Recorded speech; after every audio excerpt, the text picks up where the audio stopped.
Hello students, आज के tutorial का टॉपिक है the plan of A right way in south India. इसको आप कनेक्ट कर पाएंगे GS2 में। इंडियन पॉलिटी में जो रीजनल पॉलिटिकल पार्टीज हैं, नेशनल पॉलिटिकल पार्टीज हैं, ये सब जो पढ़ते हैं उससे आप कनेक्ट कर लेंगे आज के एडिटोरियल के एनालिसिस को। एडिटोरियल के एनालिसिस पे आते हैं। इसमें बेसिकली लिखा हुआ है जो राइट विंग अयोध्या मूवमेंट के बाद बीजेपी पार्टी की जो लोकसभा में सीट पहली थी वो इंक्रीज हुई है। 1984 में 2 थी, 85 सीट्स थी 1989 में। और लार्जली ये स्टोरी है कि नॉर्थ इंडिया की, लेकिन वो इस चीज़ को रेप्लिकेट नहीं कर पाया है इस तरह के रिजल्ट साउथ में, क्योंकि साउथ की अपनी एक अलग स्टोरी है। कर्नाटका में formation of BJP government Karnataka में जो हुई 2008 में, तो इस तरह का आर्ग्यूमेंट जो था कि साउथ में राइट विंग पार्टीज नहीं जा पाएंगी, तो ये भी एक गलत साबित हो गया। क्लियरली ये दिखता है कि साउथ जो है, ऐसा नहीं है कि वो इनविंसिबल है या हिंदू राइट जो पार्टीज हैं वहाँ पर नहीं जा पाएंगी, राइटिस्ट पार्टी नहीं जा पाएंगी, क्योंकि मोस्टली साउथ जो हमारा है वहाँ पर जो लेफ्टिस्ट पार्टीज हैं वो हैं। इस वजह से इस तरह के नोशंस थे, लेकिन वो भी गलत हो गए। कर्नाटका में बीजेपी आने के बाद भी बहुत सारे चैलेंजेस फेस करने पड़ते हैं राइटिस्ट पार्टी को। जब कंपेयर किया डिफरेंट रीजन ऑफ इंडिया के और साउथ के, तो चैलेंजेस वहाँ के अलग हैं। 2014 में जब बीजेपी आई थी पावर में, सेंटर में, तो पार्टी ने अपना एक अग्रेसिव जो कैंपेन किया था मल्टीपल लेवल पर। इसके बावजूद ये मुश्किल है प्रेडिक्ट करना कि बीजेपी क्या इमर्ज कर पाएगा अपनी जो पॉलिटिकल हेजेमनी है साउथ में, और जो राइट है वो शो कर रहा है अपना ग्रेट डिटर्मिनेशन कि वो मोबिलाइज कर पाए वोटर्स को सारे साउथ इंडियन स्टेट में। सितंबर 2022 और इस साल फरवरी में मद्रास हाई कोर्ट जो है उन्होंने डायरेक्ट किया तमिलनाडु पुलिस को और एक ऑर्डर भी पास किया कि वो अलाउ करे राष्ट्रीय स्वयं सेवक संघ RSS को कंडक्ट करने के लिए मार्चेस तमिलनाडु में। और RSS जो है इस तरह के मार्चेस लगातार कंडक्ट करता जा रहा है तमिलनाडु में। इसके अलावा और भी जगहों पर कंडक्ट हुआ है इस तरह का मार्च, और वो कॉन्फ्लिक्ट में रहा है RSS कार्डर और बहुत सारे जो सेक्युलर पार्टीज हैं जो उनकी राइवल हैं उनके बीच, जैसे कि लेफ्ट है या कांग्रेस है केरला में, तो उनके बीच में ये आर्ग्यूमेंट का या लड़ाई का एक सबब बना है। कर्नाटका स्पेशली अगर बात की जाए तो कोस्टल रीजन में, वहाँ पर बहुत तेजी से इस्लामोफोबिया हो रहा है। इस्लामोफोबिया क्या होता है? इसमें लोग इस्लाम रिलीजन फॉलो करने वालों से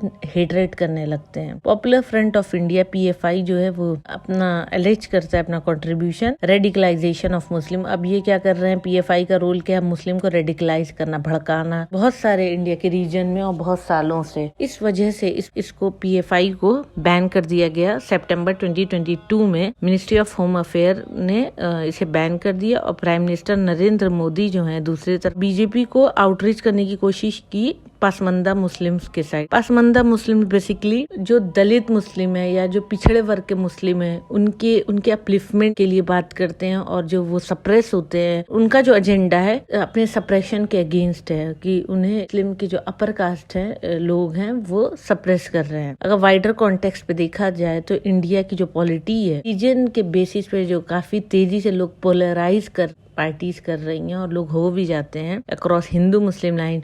हिंदू मुस्लिम का डिवीजन जो करते हैं, और अभी ये तेजी से बढ़ रहा है साउथ में भी, और ये नेम ऑफ द गेम हो गया है। इस्लाम जो है साउथ में आया 8th और 9th सेंचुरी में, काफी पहले। इंडिया में सबसे पहले साउथ में ही इस्लाम रिलीजन आया था, और हिस्टोरियन सुसान बेलिल के हिसाब से इस्लाम जो है साउथ में एक्सपेंड किया सूफी ट्रेडिशन और अरब सेटलर के थ्रू, और जब वो ट्रेड करने आते थे अरब। 13th-14th सेंचुरीज में ये फर्दर स्प्रेड हुआ हिंटरलैंड में, और जो इंडिया के स्टेट्स हैं, जो इंडिया की जगह है वहाँ पे फर्दर वहाँ से स्प्रेड किया। तो जो वहाँ का सोशल स्ट्रैटिफिकेशन है, डिवीजन है साउथ में मुस्लिम का, वो अलग है जैसा कि नॉर्थ में है उससे। एग्जाम्पल के तौर पे अगर देखें तो तमिलनाडु में मुस्लिम्स जिनका अरब का ओरिजिन है उन्हें मरक्कायर्स कहा जाता है, और जो लोकल जो तमिल के रहे और जो कन्वर्ट हुए हैं मुस्लिम्स में उन्हें लब्बाइस कहते हैं। अगर सोशल रिलेशनशिप देखा जाए हिंदूज और मुस्लिम्स का साउथ में, तो वो काफी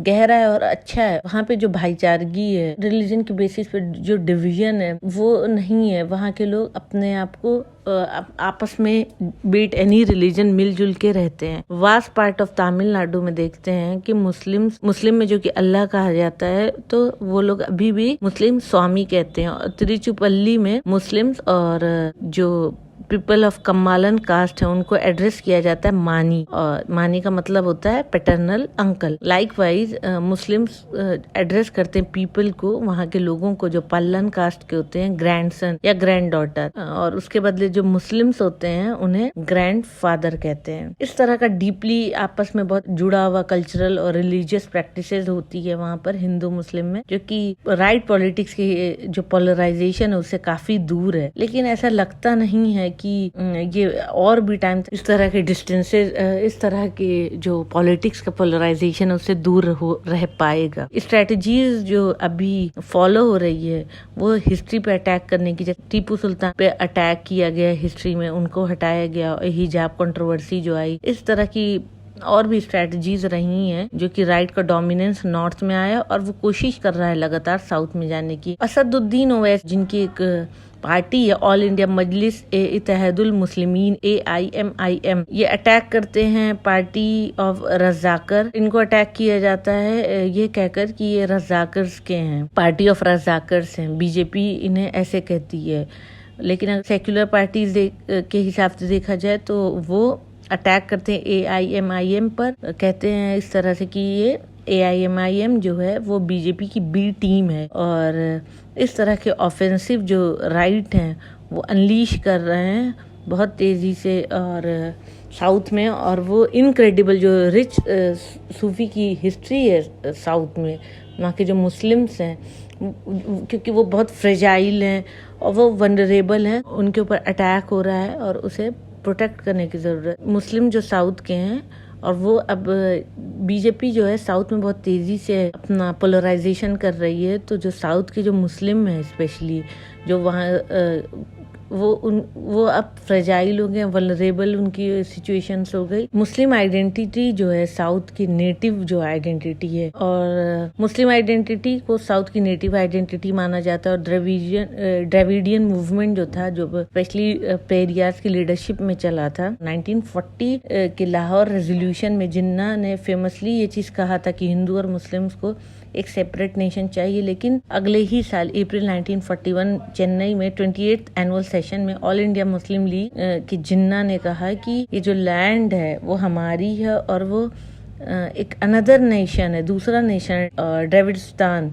और ये जो लैंड है रियली द्रविडिस्तान है, और I shall do all I can do, मैं वो सब कुछ करना चाहूँगा जो मैं कर सकता हूँ द्रविडिस्तान को इस्टेब्लिश करने में। और हम मुस्लिम अपना हाथ बढ़ाते हैं फ्रेंडशिप का और इनके साथ रहने का on lines of equality, justice and fair play. ये मोहम्मद अली जिन्ना ने कहा था।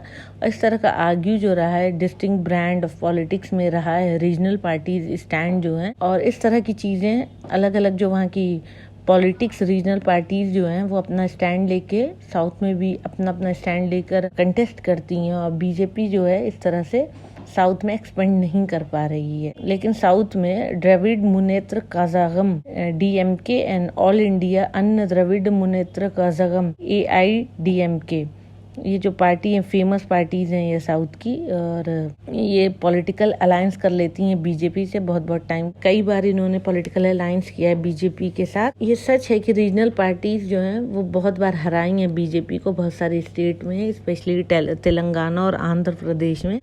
एग्जाम्पल अगर लिया जाए तो ये साउंड थोड़ा पर्सुएसिव कर रहा होगा, लेकिन ये हमेशा हर बार ट्रू नहीं है। बीजेपी ने बहुत बार रीजनल पार्टीज को वीक किया है, हराया है अपनी स्टेट एजेंसीज और बैकडोर मशीनरी का यूज करके। और इसका एग्जाम्पल हम देख सकते हैं आम आदमी पार्टी दिल्ली में जैसे, और शिवसेना महाराष्ट्र में है। इस तरह की स्ट्रैटेजी में ये श्योर नहीं है कि कब तक रीजनल पार्टीज सक्षम होगी सस्टेन करने में अपने इस स्ट्रगल को। और अगर ये सिनेरियो जो आज के टाइम पर है, इससे एक फेयर अपॉर्चुनिटी मिलती है राइट्स का एक्सपेंशन होने में साउथ में, राइट का एक्सपेंशन साउथ में, और ये फर्दर क्रिएट करेगा एक नए तरह की प्रॉब्लम माइनॉरिटीज़ के लिए, स्पेशली मुस्लिम्स के लिए। बेसिकली आज के एडिटोरियल के एनालिसिस में यही है कि किस तरह से जो राइट्स हैं वो नॉर्थ तो नॉर्थ में तो ऑलरेडी है, और वो किस तरह से पेनिट्रेट कर रहे हैं, जा रहे हैं साउथ में पोलराइजेशन के थ्रू, रिलीजन के बेसिस पे डिवीजन के थ्रू,